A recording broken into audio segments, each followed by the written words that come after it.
ভাই আপনার প্রথম দিকের অবস্থাটা কেমন ছিল একটু দেখান তো। আপনার পায়ের যে পজিশন, আমি প্রথম যে অ্যাসেসমেন্ট করছিলাম, তো সেই দিন আপনার পায়ের অবস্থান, পাটা কতটুকু উঠাইতে পারছিলেন একটু দেখান তো। প্রথম দিন আমি পাটা যখন আসি তখন এরকম ভাবে উঠাতে পারি নাই। আচ্ছা এরকম ভাবে উঠাতে পারি নাই। তো আল্লাহর মতে এখন আমি পা এতটুকু মতো উঠাতে পারি।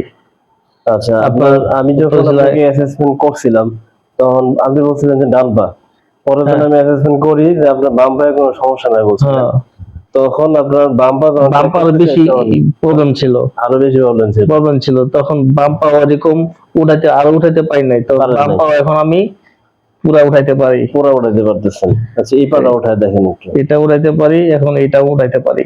আচ্ছা, বর্তমানে আপনার হাঁটা চলাফেরা করতে কোনো অসুবিধা হচ্ছে না? না, এখন আমার হাঁটা চলা করতে কোনো সমস্যা হয় না। আসসালামু আলাইকুম। পেশেন্ট রিকভারি ফিজিওথেরাপি সেন্টারের পক্ষ থেকে সবাইকে স্বাগত জানাচ্ছি। আজকে আমাদের আরেকজন সম্মানিত ভাই, যিনি দীর্ঘদিন কোমর ব্যথা এবং পায়ের দিকেও ওনার মুভমেন্টে অসম্ভব ধরনের ব্যথা হতো। তো এই ভাইয়াটি অনেক দিন যাবতীয় যন্ত্রণায় ভুগতেছিলেন। অবশেষে আমাদের পেশেন্ট রিকভারিতে আসেন এবং আলহামদুলিল্লাহ 1 মাস দীর্ঘ, আজকে প্রায় 30 দিন সম্পূর্ণ হলো। তো 30 দিন পর ওনার ফিডব্যাক আমরা যাচাই করতেছি এবং ওনার শারীরিক অবস্থা কি এবং বর্তমানে ওনার যে মানে অসহনীয় কোমর ব্যথা যন্ত্রণা নিয়ে যে আসছিলেন, আজকে ওনার ফিডব্যাক কি অবস্থায় আছে তা আপনাদের সাথে সরাসরি আমরা দেখাতে যাচ্ছি। তো ভিউয়ার্স, চলুন আমরা আমাদের যে সম্মানিত ভাই যিনি কোমর ব্যথায় ভুগতেছিলেন ওনার কাছ থেকে আমরা শুনি যে কি হয়েছিল এবং ওনার যে আজকে যে শারীরিক সুস্থতা এবং কোমর ব্যথা বা পিএলডি কেস থেকে যে আমরা এই কেসটাকে পিএলআইডি, প্রোলাপস লাম্বার ইন্টারভার্টেবরাল ডিস্ক বলে থাকি। অনেকে ফেসবুক গ্রুপে কমেন্ট করে থাকেন যে আসলে পিএলআইডি ভালো হয় কিনা।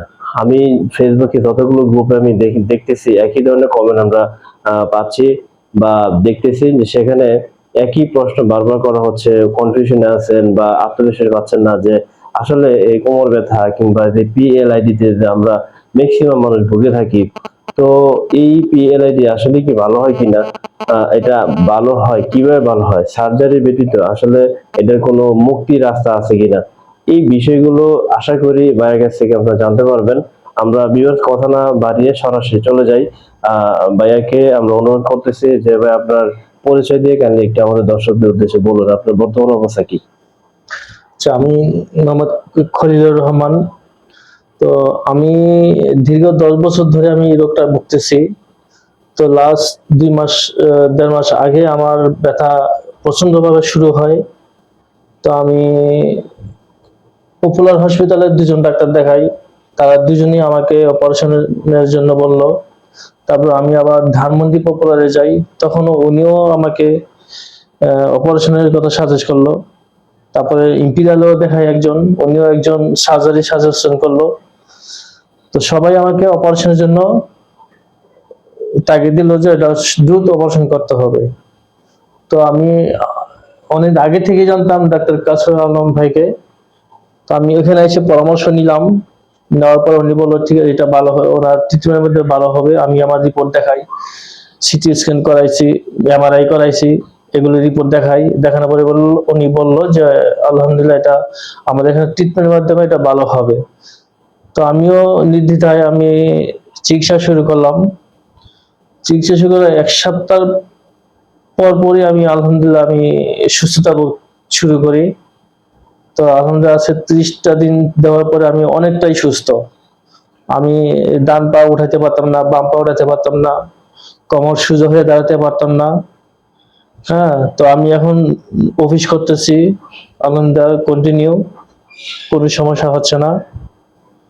আর এটা আমি বলবো, যারা এইসব রোগে ভুগতেছেন, কোমর ব্যথা, ঘাড় ব্যথা, এই আঙুল ব্যথা, হ্যাঁ, যে ধরনের ব্যথাই থাকুক না কেন, যে কোনো ডাক্তার বলবে যে অপারেশন করতে, আপনারা অপারেশনে যাবেন না। অপারেশনে এটা আরো ক্ষতি হয়।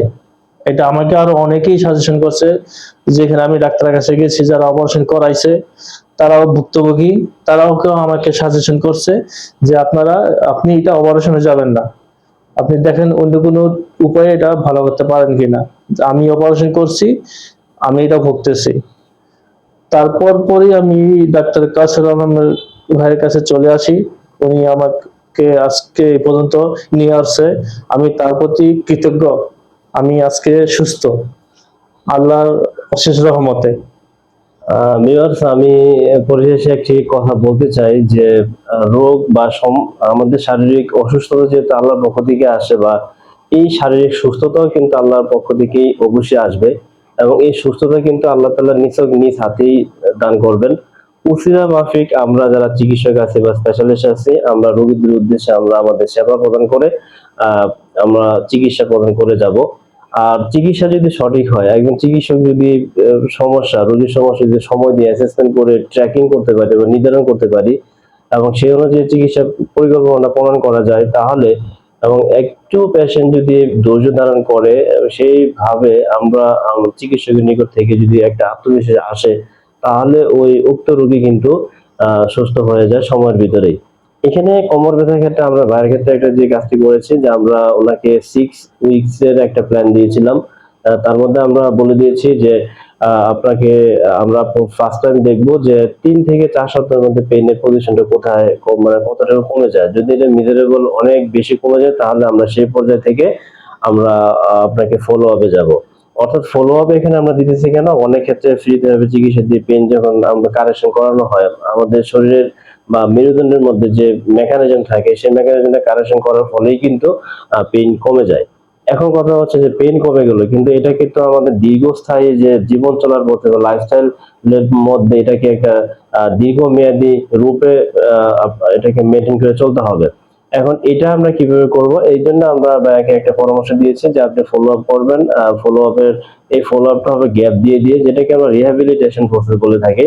এই রিহ্যাবিলিটেশন পদ্ধতির মধ্যে যে বিষয়টা আমরা গুরুত্ব দিব, যাতে করে ওনার যে মেরুদণ্ডের যে মাসেল গুলো থাকে, পেলভিক ফ্লোর এবং লোয়ার লিম্বের যে মাসেল গুলো থাকে, সেগুলোর যে স্ট্রেংথেনিং প্রসিডিউর আছে, পেলভিক ফ্লোরের কোর স্টেবিলিটি আছে, তারপর হচ্ছে আমাদের মাসেলের যে ইন্ডুরেন্স থাকে, সেই ইন্ডুরেন্স গুলো আমরা বাড়ানোর চেষ্টা করব। তাতে করে কি হবে, ওনার যে লঞ্জিভিটি, ওনার যে লাইফস্টাইল মেনটেনিং, এবং পরবর্তী সময় যেন মানে দীর্ঘদিন যাবত ওনার ব্যথা যেন আর ফিরে না আসে, এটা হচ্ছে আমাদের রিহ্যাবিলিটেশন পদ্ধতি বা রিহ্যাবিলিটেশনের মেন উদ্দেশ্য। তো এই রিহ্যাবিলিটেশনটা অনেকেই কমপ্লিট করতে চায় না, অনেকে না বুঝে মনে করে যে পেন কমে গেছে আর চিকিৎসা না নিলেও চলবে। এখানে এই বিষয়টা কিন্তু মারাত্মক এক প্রকার ভুলই বলবো। কারণ দেখা যায় চিকিৎসা নেওয়ার পরে যদি কমপ্লিট এই রিহ্যাবিলিটেশন সম্পন্ন না করে উক্ত রোগী, সেক্ষেত্রে কিন্তু পেন 3 থেকে 6 মাসের ভিতরে আবার কিন্তু ব্যাক করতে পারে। এই জন্য অবশ্যই আমার নিকট থেকে একটা রিকোয়েস্ট থাকবে, ফিজিওথেরাপি চিকিৎসা নেওয়ার পরে আপনারা অবশ্যই ফলো আপ দিয়ে সেই রিহ্যাবিলিটেশন সম্পন্ন করে পরে নেবেন, এতে করে উপকার কিন্তু আপনারই। আর শুধু কোমর ব্যথা ভালো হয়ে গেলে ভাই, আমি আপনাকে উদ্দেশ্য করে একটি কথা বলতে চাই যে যদি কোমর আপনার তো মোটামুটি এখন আগে থেকে ভালো সুস্থ আছেন, বা আশা করি আমাদের যে ফলো আপ সিস্টেমের যে যেটা আছে রিহ্যাবিলিটেশন, এটা যখন আপনি ফলো আপের মাধ্যমে করবেন, তারপরে কিন্তু যে আমরা যে কিছু গাইডলাইন দিয়েছি মেনটেন করা, যেমন হাঁটু কাজ করে বসে জিনিস ওঠানো, বা হুট করে আপনার হাঁটু বাজ না করে আমরা নিচে কি জিনিস ওঠায় ফেলি, এই ধরনের কাজগুলো কিন্তু অ্যাভয়েড করবেন। অবশ্যই আমরা কিন্তু আরো আরো ভালো করে আপনাকে গাইড দিয়ে দেবো, ওই গাইডগুলো আপনি অ্যাডভাইস গুলো আপনি মেনে চলবেন অবশ্যই ইনশাল্লাহ। আপনি আশা করি আপনি সম্পূর্ণ সুস্থ হয়ে যাবেন। তো ভিউয়ার্স, আমি আপনাদের উদ্দেশ্যে এটুকু বলতে চাই, যারা ফেসবুকে গ্রুপগুলোতে অনেকে কমেন্ট করেন যে পিএলআইডি কেস সুস্থ হয় কিনা, সার্জারির প্রয়োজন হয়, আপনারা অবশ্যই আমাদের এই ভাইয়ের নিকট থেকে, সম্মানিত ভাইয়ের নিকট থেকে আপনি জানতে পারলেন যে উনি বেশ আমাদের টপ লেভেলের কিছু কয়েকজন স্পেশালিস্ট ছিলেন, সার্জন ছিলেন, ওনারা ওনাকে অপারেশন করার পরামর্শ দিয়েছেন, কিন্তু ওনার একজন লন্ডন না ভাই? লন্ডনে আমি রিপোর্ট পাঠাইছি আমার এক ভাগ্নি জামাইয়ের মাধ্যমে। তো আমি ইন্ডিয়াতেও পাঠাইছি আমার রিপোর্ট গুলি। তো ওনারাও সাজেস্ট করছে যে এটা অপারেশন লাগবে না, এটা আপনারা অপারেশনের ক্ষতি হবে, তো এটা ফিজিওথেরাপির মাধ্যমে ট্রিটমেন্ট করলে এটা ভালো হবে। লন্ডন থেকেও বলছে এবং ইন্ডিয়া থেকেও বলছে। জি, উনি যেহেতু দেশের বাইরে থেকে একটি রেফারেন্স ভালো পায়, রোগী হিসেবে অন্তত উনি সেই আত্মবিশ্বাসটি অর্জন করতে পারছেন এবং সেই অনুসারে ধৈর্য ধারণ করে চিকিৎসা নিয়েছেন। আজকে উনি সুস্থতা দেখা পেয়েছেন। আমরা যারা গ্রুপগুলোতে এই যে আত্মবিশ্বাসহীনতার কারণে এই যে আমরা মনে করি যে সুস্থ হব না, পেলে নাকি আসলে ভালো হয়, অনেকে কমেন্ট করে দেখি যে কোমর ব্যথা আসলে ভালো হয় না, এইভাবে সারা জীবন চলতে হবে। তো আমার বিগত যে রোগীগুলো, আমি প্রায় 10 বছর যাবত, এর বেশি হবে আমি প্র্যাকটিস করতেছি ফিজিওথেরাপিতে, অনেক রোগী কিন্তু আমি দেখেছি। সেক্ষেত্রে আমার দেখা এক্সপিরিয়েন্স থেকে আপনাদেরকে বলতে চাই এটুকুই যে অনেক পেশেন্টই আমার নিকট থেকে সুস্থ হয়ে গেছেন। আশা করি ওনারা এখনো পর্যন্ত সুস্থ আছেন। এবং আমি ব্যক্তিগতভাবে আমাদের ফলো আপ সিস্টেম থেকে আমরা অনেক পেশেন্টকে কল দিয়ে জিজ্ঞাসা করি যে আপনার শারীরিক অবস্থা বর্তমানে কেমন আছেন। আমরা সবকিছু খোঁজ খবর রাখি যে আমাদের লিস্ট থেকে। এটা আমাদের রেসপন্সিবিলিটি থেকে আমরা করে থাকি। আমরা খোঁজ নিয়ে যা জানতে পাই যে ওনারা, বিশেষ করে আমার যে রোগীগুলো আছে ওনারা কিন্তু এখনো চিকিৎসা নিয়ে, এই ফিজিওথেরাপি নিয়ে সুস্থ আছেন। তো ভিউয়ার্স, আমরা টঙ্গীতে পেশেন্ট রিকভারি ফিজিওথেরাপি সেন্টার 2টি ব্রাঞ্চ করেছি। এখানে আপনারা আপনাদের যে বাত ব্যথা প্যারালাইসিস সমস্যা থাকে, সেখানে এই সমস্যাগুলো নিয়ে আমাদের 2টি ব্রাঞ্চের যে কোনো একটি ব্রাঞ্চে আপনারা সরাসরি চলে আসতে পারেন। টঙ্গী হোসেন মার্কেট। জি, একটি হচ্ছে টঙ্গী হোলসেল মার্কেটে, একটা হচ্ছে আমাদের পূর্ব সাইডে, হাইওয়ে রোডের পূর্ব সাইডে বনমালা দত্তপাড়া হাউস বিল্ডিং, আলম মার্কেটের রোডে ঢুকতেই ঠিক মোড়ের মধ্যে পড়ছে। তো অবশ্যই আপনারা আত্মবিশ্বাসী হন আপনার শরীরকে নিয়ে। যেন তেন জায়গায় অনভিজ্ঞ লোক দিয়ে ফিজিওথেরাপি চিকিৎসা কখনোই করাবেন না।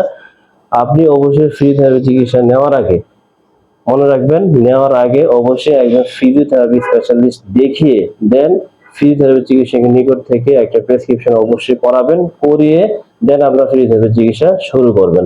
অবশ্যই আপনাকে সেই সিদ্ধান্তটা নিতেই হবে, কারণ আমরা ওষুধ নিয়ে বসে থাকি। আমরা একজন টপ লেভেলের মেডিসিন প্রফেসর বা সার্জন সবাইকে দেখে আমরা এক চিঠি এভাবে মেডিসিন করে আমরা সময় নষ্ট করি। কিন্তু কেউ জানেন না যে আসলে ব্যথা হলে বা এই যে এমডিটি রুলস যে আছে, আপনাদেরকে এই ব্যথা বা প্যারালাইসিস সমস্যার সমাধানের জন্য যে ফিজিওথেরাপি চিকিৎসা অনেক বেশি গুরুত্বপূর্ণ, অনেক বেশি কার্যকরী, এটা না জানার কারণে কিন্তু আমাদের অনেক বেশি দেরি হয়ে যায়, অনেকে সার্জারি করে ফেলেন। তো যাই হোক ভিউয়ার্স, আপনারা অবশ্যই ভালো থাকবেন, আপনারা সুস্থ থাকুন, সেই কামনায় ধন্যবাদ।